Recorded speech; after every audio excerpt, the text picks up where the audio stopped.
Tens medo de deixar cair a cabecinha do teu bebê e de segurar nos bracinhos porque ele é muito frágil? Bem-vindo ao clube. Eu sou a enfermeira Carmen Ferreira e este é o episódio do podcast da Wells.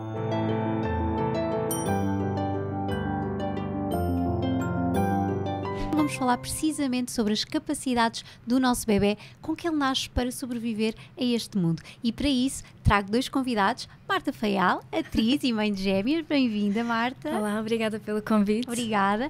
E Hugo Rodrigues, pediatra. Bem-vindo, Hugo. Muito obrigado pelo convite, é um prazer estar aqui. Obrigada. Nós sabemos que é sempre uma dúvida eterna dos pais, não é? Estas capacidades realmente com que os bebés nascem, será que eles são capazes de sobreviver neste mundo? Parecem tão frágeis e, na verdade, têm sempre ali um quê de fragilidade, mas eles nascem com uma série de capacidades e resistências para este meio extrauterino e já vão treinando também na barriga da mãe algumas destas capacidades, reflexos, e isso vai ajudá-los muito a sobreviver depois cá fora, não é? E, portanto, quando pensamos assim num bebé recém-nascido, pensamos num bebé mais pequenino, mais frágil, mas não é bem assim, certo? Exatamente, eu estava a ouvir e efetivamente eles parecem frágeis, têm alguma fragilidade, mas eu acho que eles enganam mais do que são efetivamente frágeis. Temos que perceber que já durante a gravidez eles são sujeitos a uma série de estímulos que os vai preparando, como disseste muito bem. Agora, o parto é também um momento marcante. Sim. É um momento de stress enorme e eu até às vezes digo meio a brincar, meio a sério, que um bebé que resiste a um parto resiste a quase tudo. Claro. Porque a verdade é que aquilo é muito violento do ponto de vista físico, mas até do ponto de vista emocional. Sim, para o bebé, acredito que seja aqui um impacto muito grande, mas a verdade é que este boost de energia os prepara para tudo o que vem a seguir. Agora, temos que perceber que há alguma imaturidade e isso tem que ser respeitado. Claro, claro. Há estudos engraçados que dizem que a gravidez humana deveria durar 21 meses e não 9. As mães que não se assustem, porque isto não vai mudar. Mas isto tem muito a ver com a autonomia que os bebés têm. Exato. Em que as crianças com 1 ano de idade têm mais ou menos a autonomia da maior parte das crias dos mamíferos quando nascem. E, portanto, nós deveríamos nascer já com 1 ano para acompanhar a natureza. Como não é assim, nós pais, nós cuidadores, nós profissionais, temos que ajudar a preservar esta imaturidade e a dar competências e a evoluir essas competências.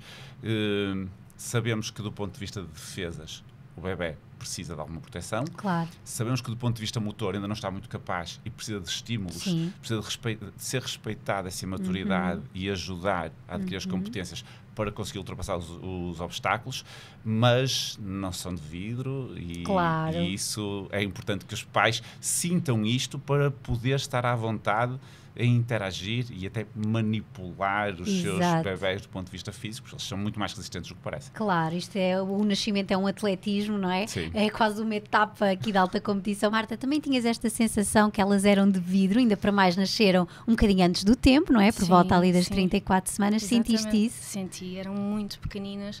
A meu ver, eram muito frágeis, eu literalmente, quando as trouxe para casa, elas pesavam 2 quilos. Pois. Não é? São 2 pacotinhos de leite. E de repente uma pessoa chega a casa e agora, não é? Quando estamos nos cuidados intermédios, que foi o caso delas, estiveram internadas 16 dias para ganhar peso, para aprender certas e determinadas coisas que não conseguiram fazer, não tiveram tempo, não é? Nasceram antes do tempo, aprender a fazer o movimento de sucção, não é? Porque não sabiam mamar, isso ainda ia ser, de certa forma, ensinado, não é? Dentro da minha barriguinha.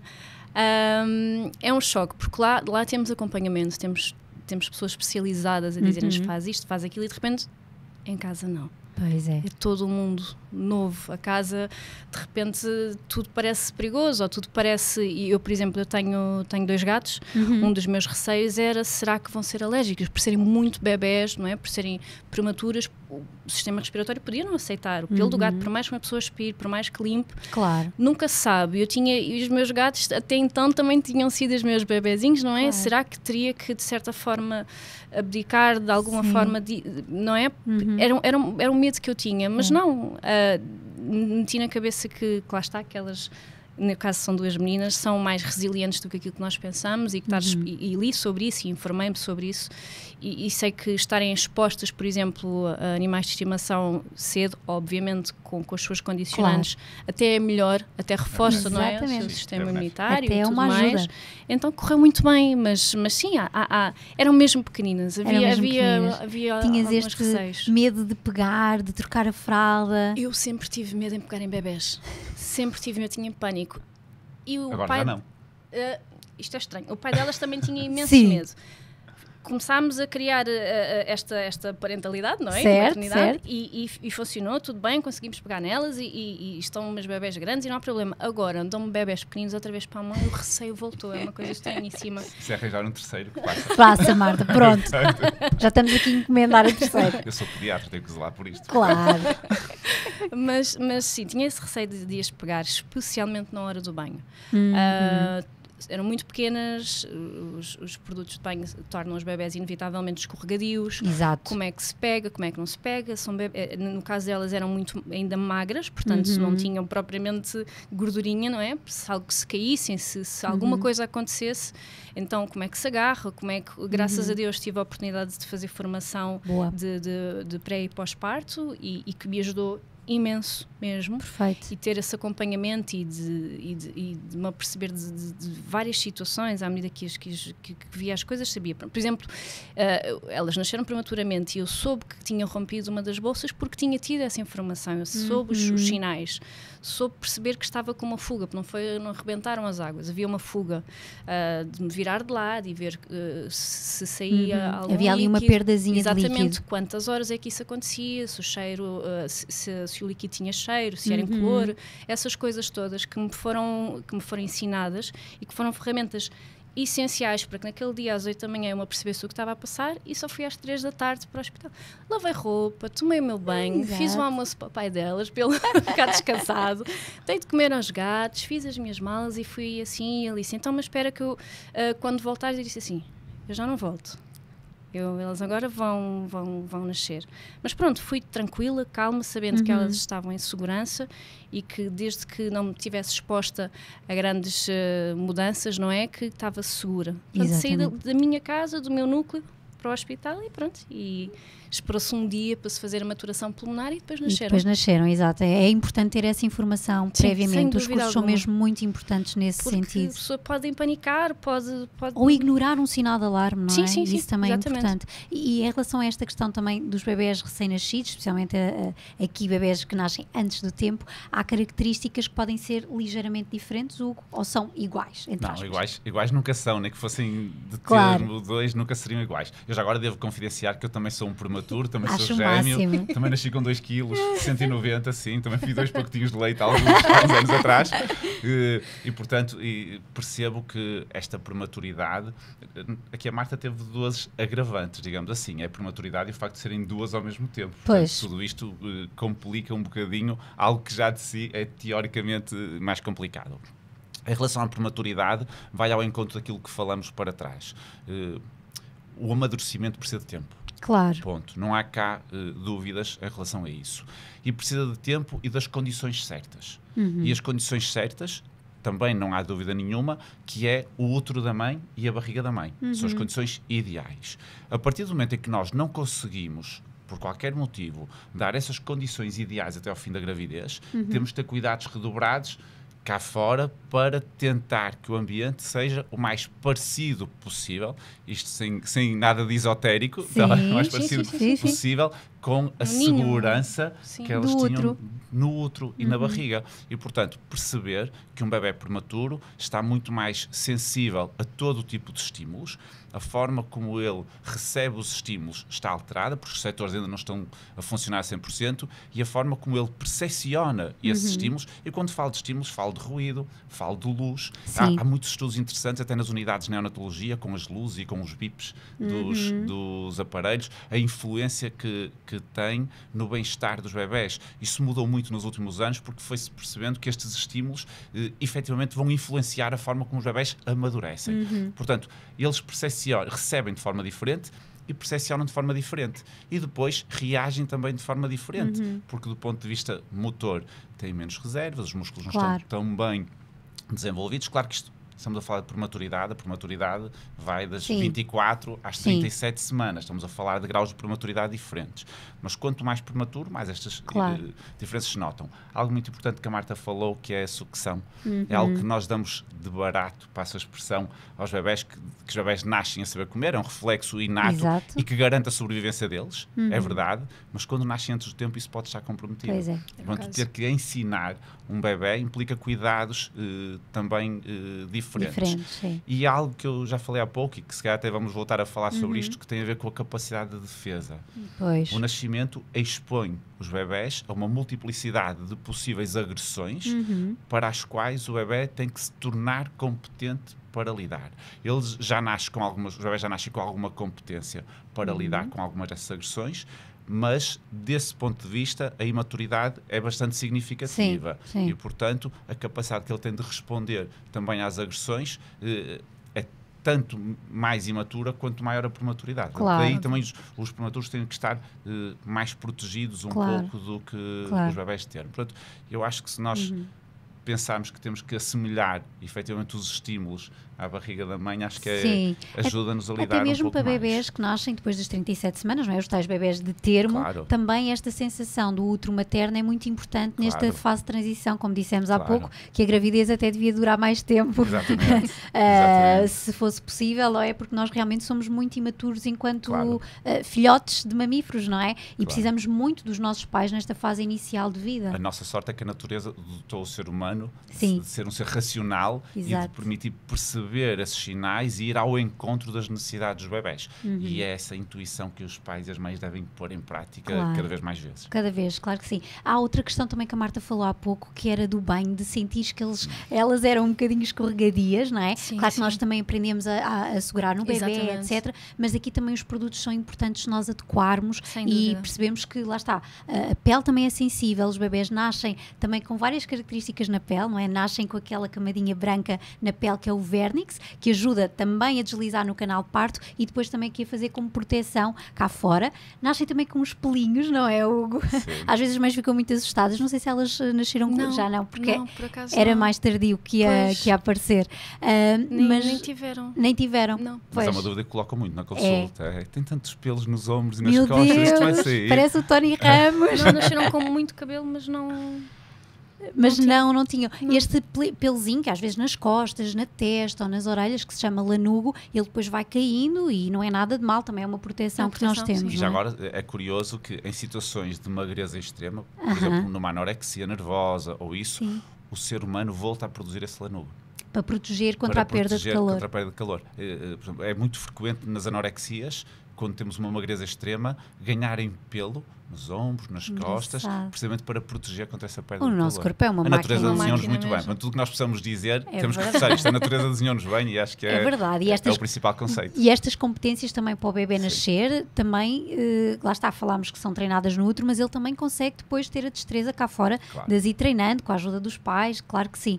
Outra questão também que me fazem muito, que é a temperatura. As mães têm sempre uma tendência de aquecer muito o bebê, já que estamos a falar nisto dos pelos, não é? Não sei se tu também sentias isso, Marta. Olha, eu tive a sorte, que para mim acho que foi sorte, elas são bebés de verão, não é? Pois. Portanto, são bebés de verão, a minha casa por si só é uma casa quente, portanto tive menos preocupação que eu acho que uma mãe ou um pai terão no inverno. Sim. Ainda assim tive algumas dificuldades e por acaso abordei isto antes. Eu tive imensa dificuldade para encontrar roupa para prematuros. Há imensa roupa para bebés, mas para prematuros há muito pouca coisa. E se eu no verão, que estava quente, já me senti limitada, no inverno então, quer dizer, não vamos também restringir um bebê a camadas de casacos que são maiores do que ele e que fica tudo enrugado e desconfortável. Nós queremos o conforto, a segurança, não é? Porque peças maiores do que é suposto também se podem tornar um problema. Então é um assunto que por acaso eu já tinha pensado em abordar, porque realmente eu encontrei muito pouca coisa. Cheguei ao ponto de comprar a mesma peça vezes 6. Exato. Porque pronto, não havia mais não essa tinhas opção. outra opção. Não. Exatamente. Faço ideia que seja difícil, não é? Sim. Não conseguimos, porque as roupas, para já temos sempre um tópico das roupas, não é? Que é sempre difícil de perceber e de adequar realmente ao tamanho do bebê. Sim. Mas mais vale uma roupinha mais larga do que uma demasiado apertada. Não demasiado larga, como falámos, porque isso é perigoso. Com prematuras, as perninhas são tão fininhas, os bracinhos, tudo fica a boiar. Sobra tudo, não é? É tudo gigante. É porque o tamanho mais pequeno, se calhar, é para 3 quilos ou até 50 centímetros. O que eu encontrei para elas e ainda ficava grande era para prematuros, para 45 centímetros. E mesmo assim, Pois.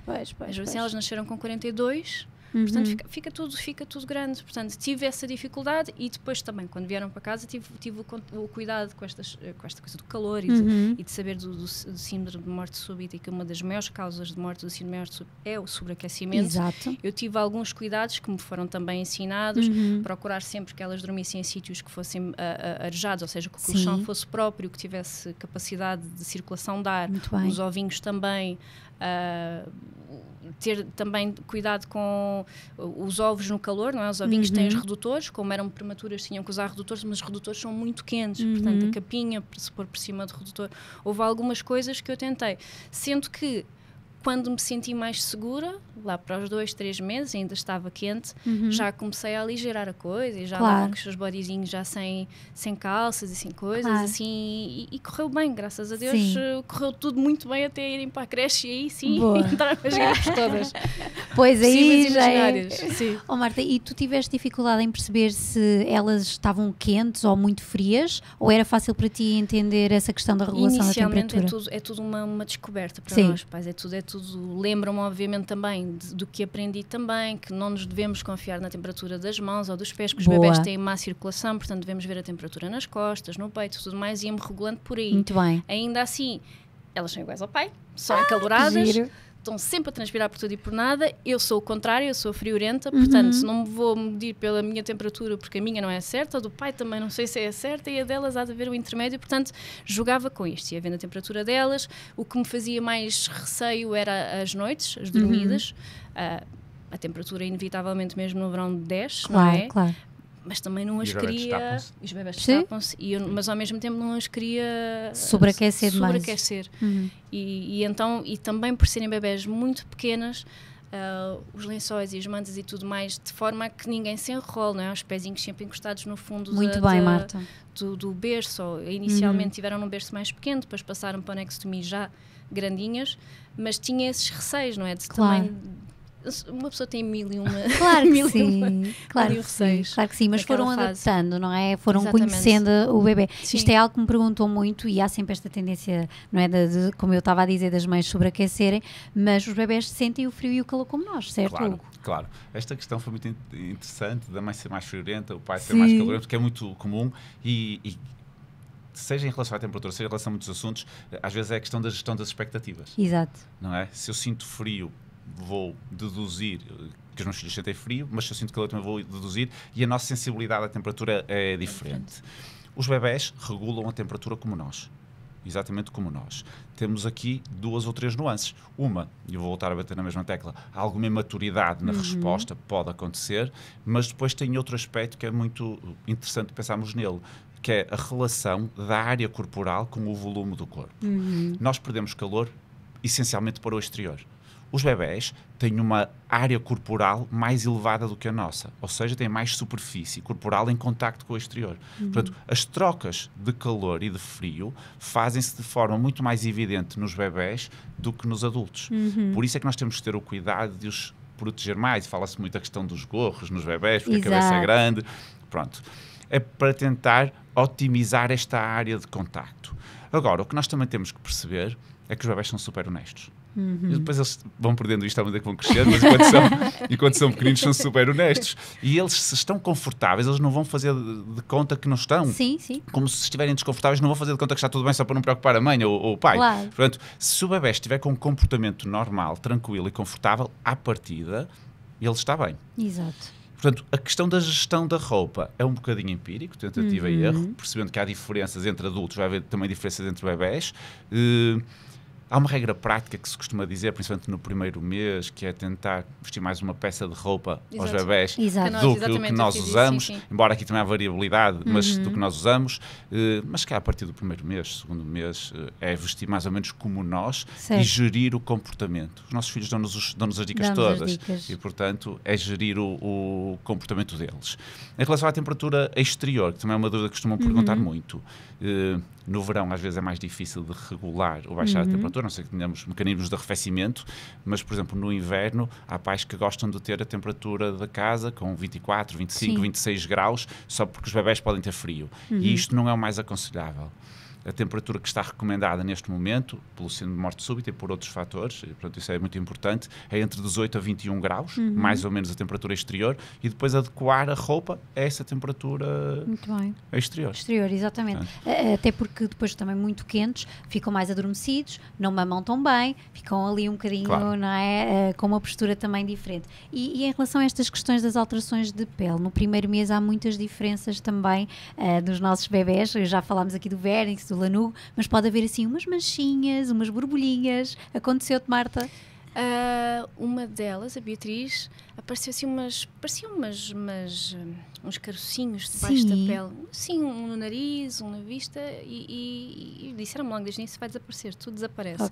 Mas eu não sabia o que era aquilo, não é? Claro. Não empaniquei, obviamente, porque sei que lá está tudo em transformação, está tudo em constante mudança, mas não sabia o que era e fui logo perguntar. Não, fora isso, não houve assim muitas, obviamente que à medida que vão crescendo as alterações alimentares, não é? Há sempre umas reações aí nas fraldas, não é? Pois é. Aí a coisa tem os seus altos e os seus baixos, mas de um modo geral tive muita sorte porque não tiveram eczemas, não tiveram alergias, não tiveram nada. Boa. E é difícil de identificar, não é? Ou numa fase inicial? Depende.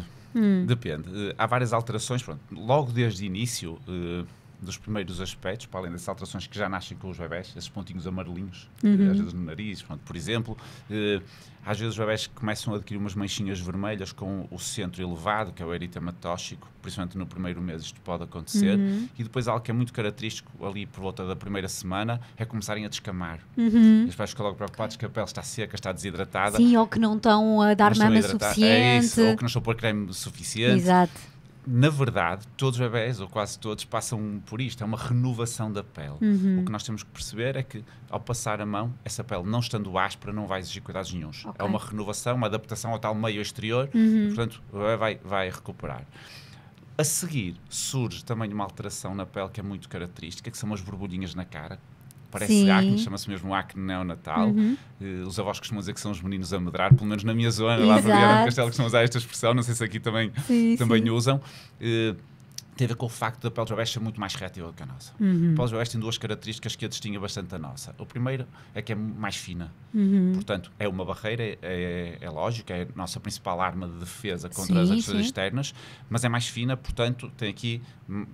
é mais fácil de ultrapassar. E depois, como é mais fina, e volto a dizer, a natureza desenhou-nos muito bem, também é mais reativa. Tem mais capacidade de defesa por baixo da pele, precisamente para colmatar essa maior fragilidade que possa ter. E, portanto, qualquer lesãozinha, qualquer agressãozinha vai se tornar mais evidente nos bebés. E, portanto, as zonas expostas, é normal que reajam com borbulhinhas, com manchinhas, e o acne neonatal vai surgindo um pouco por aí, geralmente nas zonas expostas, que é na face, às vezes um bocadinho na parte de cima do tronco, mas para baixo não. Depois outras situações como eczemas, como alergias alimentares, geralmente manifestam-se no corpo todo, porque estamos a falar de uma reação generalizada do organismo, e aí implica intervenção diferente. Diferente, claro. Há pouco falaste da muda da fralda, Marta, é sempre uma dúvida eterna dos pais. Põe creme, não põe creme, limpo com o quê? Tu tiveste também essa dificuldade em escolher os materiais certos para elas? Antes delas nascerem, procurei informar-me muito bem sobre o que havia no mercado e tive sempre tendência a ir para o mais natural, e não sou de cheirinho a bebê e aquelas coisas, é muito giro, mas mesmo sensorialmente imagino que seja um bocado violento, às vezes aquelas águas de colónia, aqueles cheiros. Eu quis tudo o mais natural possível, exatamente por serem bebés muito mais frágeis do que é suposto, portanto. E depois era uma linha de montagem, e uma linha de montagem tinha que ser metódica e tinha que ser sempre os mesmos cremes, sempre as mesmas fraldas, o mais natural possível, várias vezes, não é? Quando nascem são muitas 10, fraldas 11 para mudar. Fraldas por dia, as duas são 20, vezes dois, sim. Exato. Portanto era mesmo uma linha de montagem, e tentei, e fui muito criteriosa nisso. Boa. Para as tentar proteger ao máximo. Aí correu tudo bem, houve outras coisas mais complicadas. Elas nasceram, por exemplo, elas tinham muita tendência a bolsar. Pois, mas bolsar é enjorro. Pois, e com a muda da fralda, não é? Puxar as pernocas para cima, aumenta a pressão da barriga. Isso sim, era o problema com Podíamos ambos. pôr às vezes uma almofada em cunha. para ajudar. Ficar um bocadinho mais alta, a certa altura percebi-me disso, mas lá está, nós estamos sempre a aprender e a descobrir assim uns truques, mas era uma coisa inevitável. Pronto, vou trocar a fralda, agora vou trocar a roupa também, agora vou... Ou seja, ainda era mais uma tarefa, sim, não é? Sim. Pois. Ainda por cima, vezes 2 sempre. Vezes 2, sim. Que era mais duas tarefas. Tendência acontecia sempre. Pois. Durante os primeiros Às tempos. vezes também é bom mudar a meio da mamada ou do leitinho ou antes, mas nós já sabemos que isto é imprevisível, porque a meio podem fazer outra vez outro cocózinho e temos que trocar. Pode acontecer. Pode acontecer, não é? Outra vez. Sim. Outra dica também importante é nunca deixar o bebê sozinho no muda-fraldas. Sim. Não é? Tu também tinhas essa atenção. Graças a Deus. Até agora, e não vou aqui, até agora não tive ainda nenhum susto. Sim. Boa. Porque tem sido mesmo uma linha de montagem. Faço sempre as duas ao mesmo tempo, ou eu ou o pai, ou uma de cada vez, mas logo a seguir. A alimentação a mesma coisa, as idas para a cama a mesma coisa, o banho a mesma coisa, para que elas tenham nas suas pequenas mentes, que estão a desenvolver as suas rotinas e acho que a rotina foi algo que me ajudou. E estarem sincronizadas. Exatamente, a dormir bem, elas e eu e o pai, e a comerem bem e a desenvolverem-se bem, no fundo. Claro, no fundo isso também conta tudo para o bolo geral. Eu penso que nos bebés, não sei se nós é assim, mas nos bebés as rotinas são importantes. São super importantes para o ser humano. Cria aqui esta sensação de previsibilidade e isso dá-nos segurança, não é? Isso é muito importante para os bebés.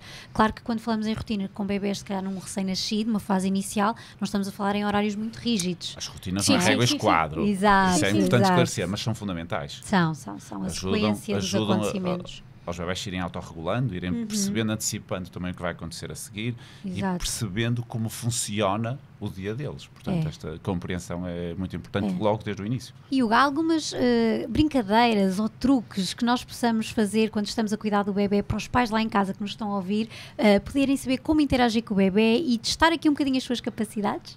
Acho que sim. Primeiro é usar a intuição e não ter medo de interagir. Não ter receio, garantindo a segurança. E a Marta foi dando aqui algumas dicas que são muito importantes de garantir a segurança, até porque a segurança não é negociável em contexto nenhum, sem fundamentalismo, mas é importante manter. Depois perceber que os bebés, enquanto são pequeninos, precisam de contacto físico, precisam muito deste contacto físico, deste colo, principalmente enquanto não são verbais, depois também, acho que é sempre bom, mas principalmente quando são pequeninos, eles precisam para se sentir seguros e, portanto, o contacto físico com os bebés é sempre importante e todos os momentos de interação com eles devem envolver contacto físico.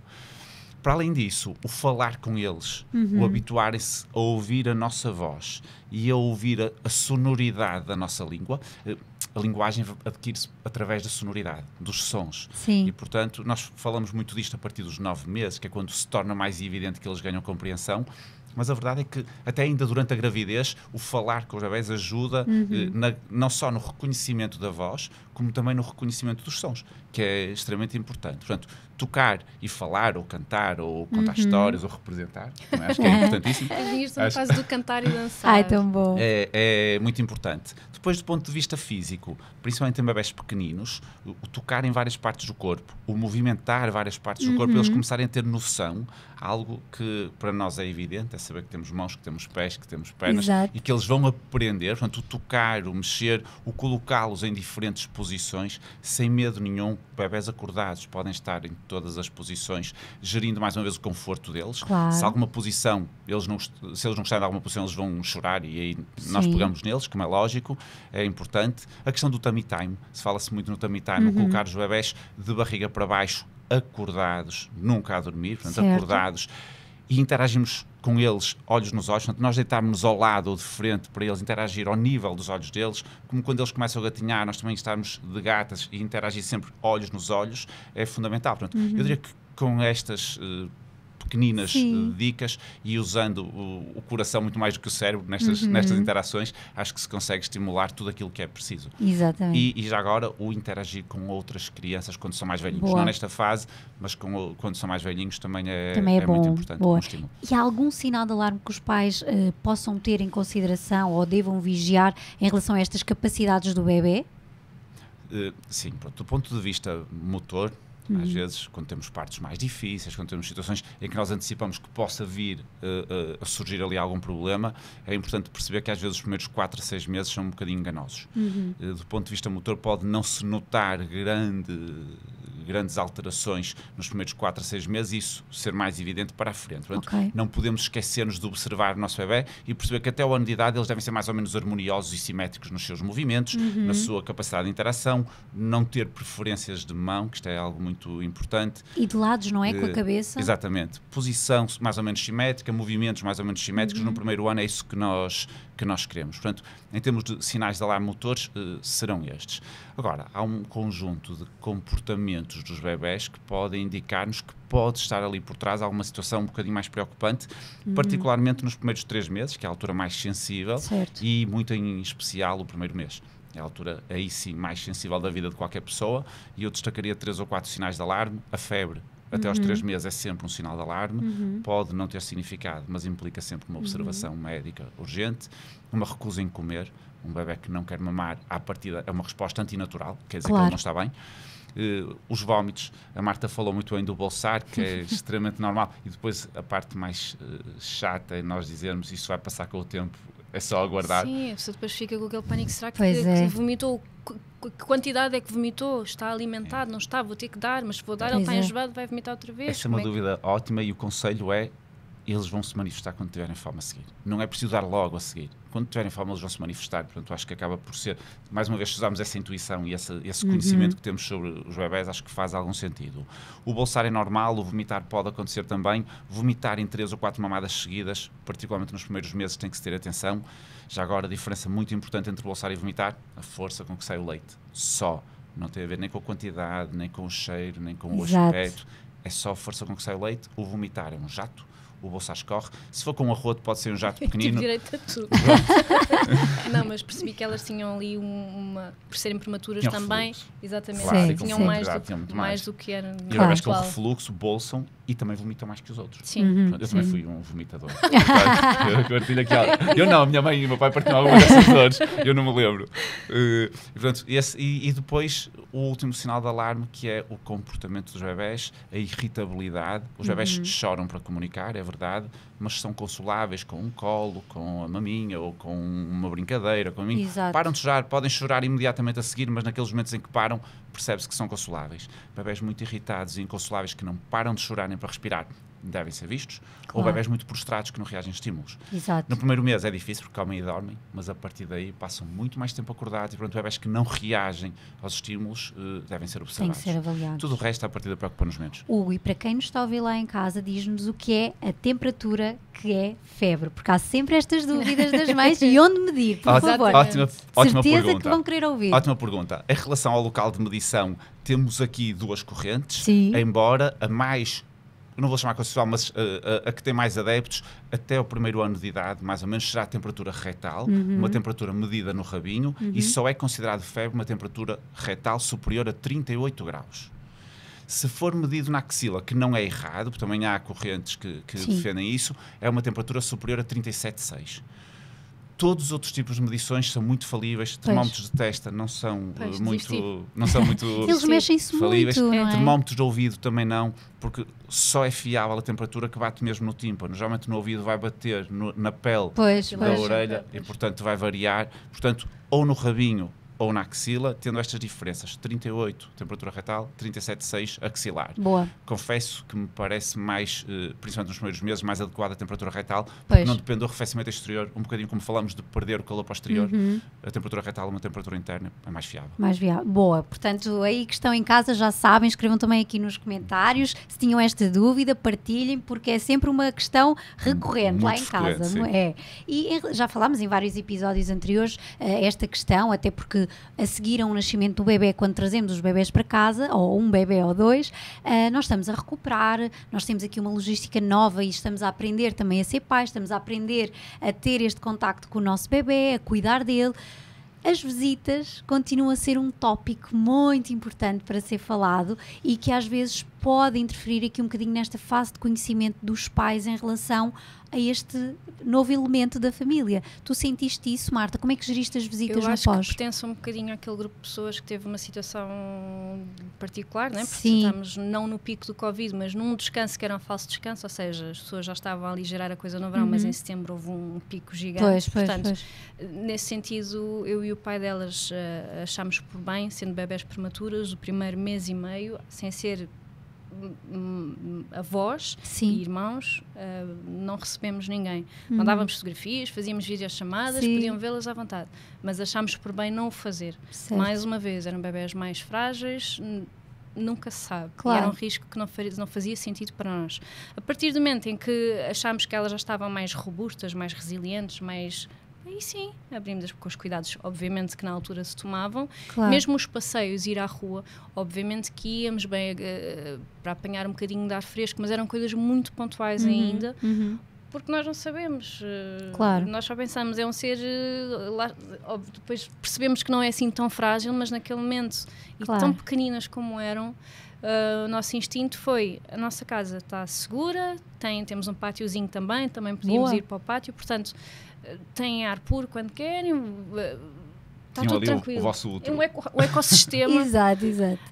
seguro, pelo menos para aquela primeira fase. Claro, até porque o objetivo das visitas também é apoiar-vos a vocês pais e não estarem ali... Toda a gente compreendeu e acho que também fez sentido a toda a gente. Depois, quando foi a altura, aí foi toda a gente. Boa. E tu notas que esta questão da pandemia trouxe ligeiras diferenças, ou melhor, abriu um bocadinho aqui a possibilidade dos cuidados, discutirmos estes cuidados das visitas aos bebés? Sem dúvida. Visitas a bebés pequeninos são para os adultos, não são para os bebés.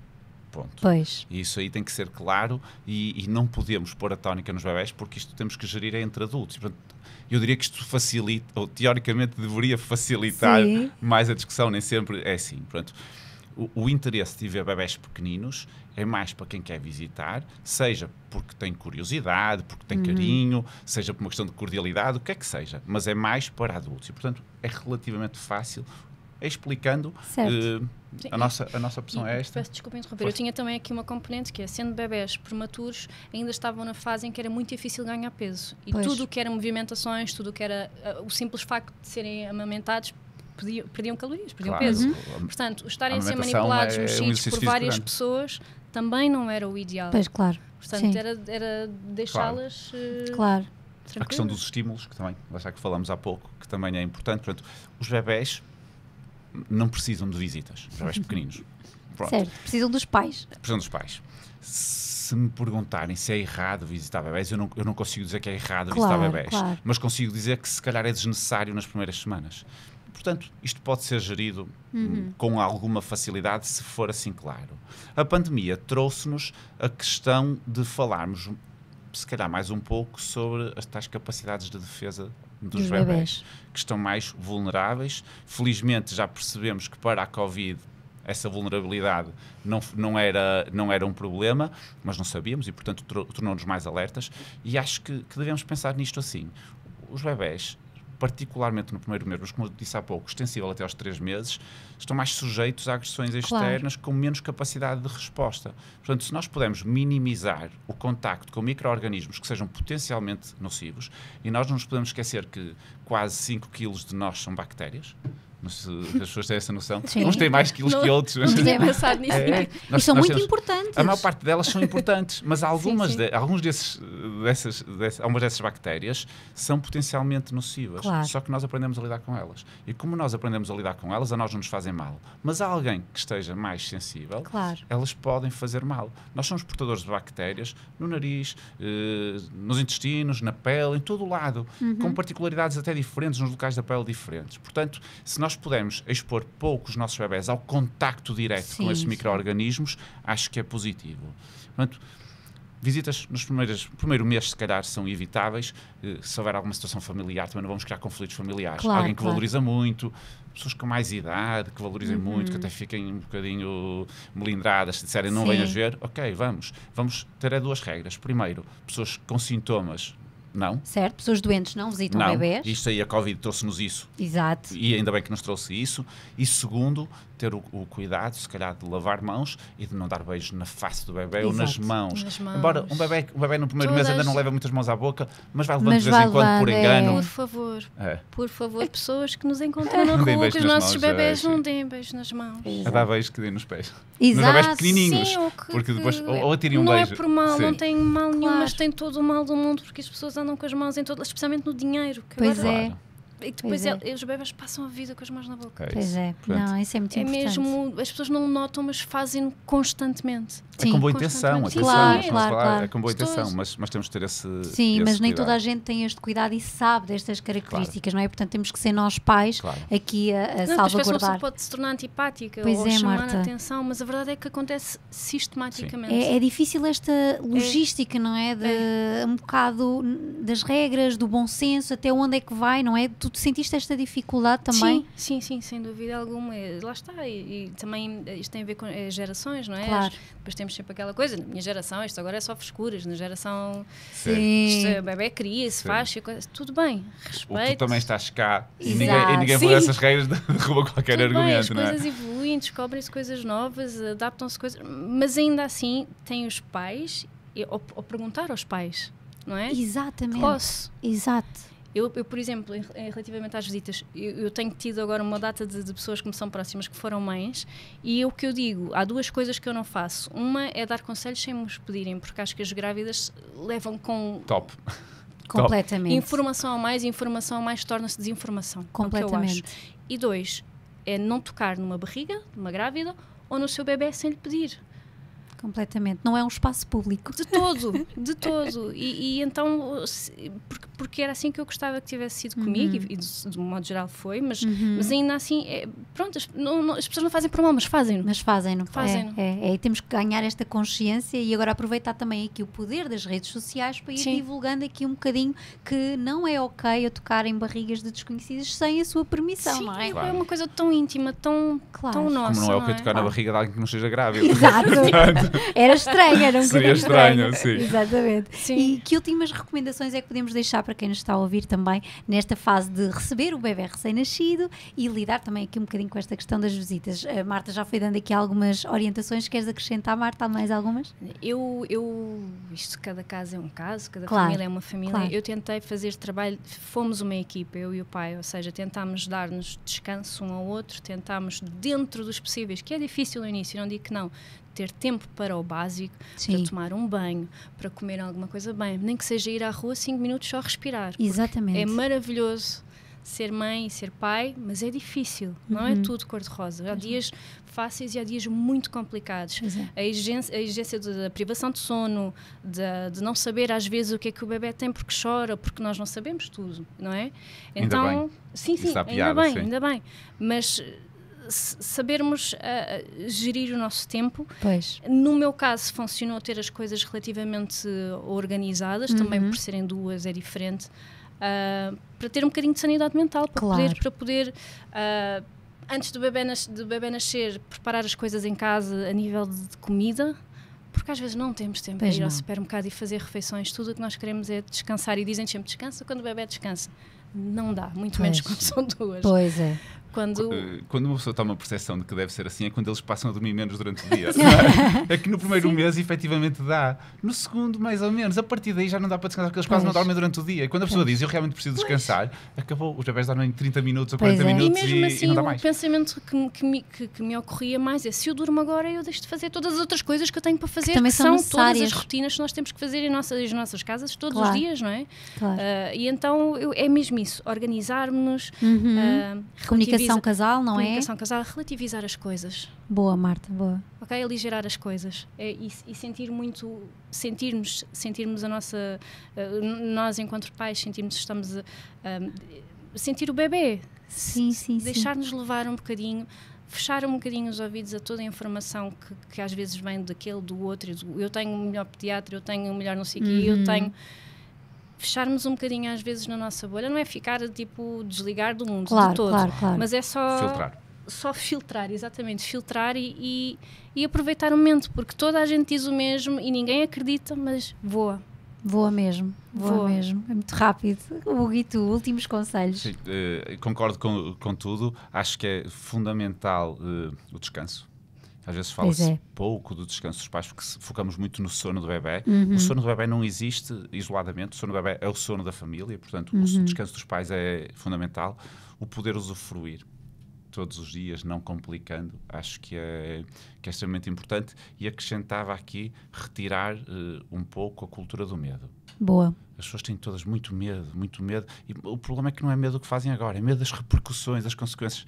Na maior parte das vezes não há nenhumas. Há sempre um dia isso da é manhã. Bom saber, isso é bom há sempre saber. um dia da manhã para corrigir. São muito poucas as situações em que aquilo que eu faço hoje vai inevitavelmente ter uma consequência para o futuro. Portanto, eu posso sempre corrigir e se eu hoje não decidir bem, porque não há nenhum pai ou mãe que decida sempre bem, lamento, claro. Todos nós, vamos colocar no lugar de pai, todos nós falhamos várias vezes. Claro.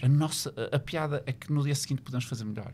Claro. É este somatório, é este caminho, que vai fazer toda a diferença. Pronto, sem medo, usufruindo, descomplicando e bola para a frente. Boa, espetacular. Foi uma conversa ótima. Obrigada aos dois por estarem aqui. Obrigado. E por hoje é tudo, mas não se esqueçam que para a semana temos mais um novo episódio com novos convidados, novos temas e também especialistas que vos vão ajudar nesta aventura que é a chegada do vosso bebê. Não se esqueçam de escrever também as vossas dúvidas aqui nos comentários e também subscrever o canal da Wells. Sigam-nos também nas redes sociais, onde podem encontrar várias dicas e orientações de produto para vocês e para os vossos bebés. E já sabem, para a semana a mais. Um beijinho e até breve.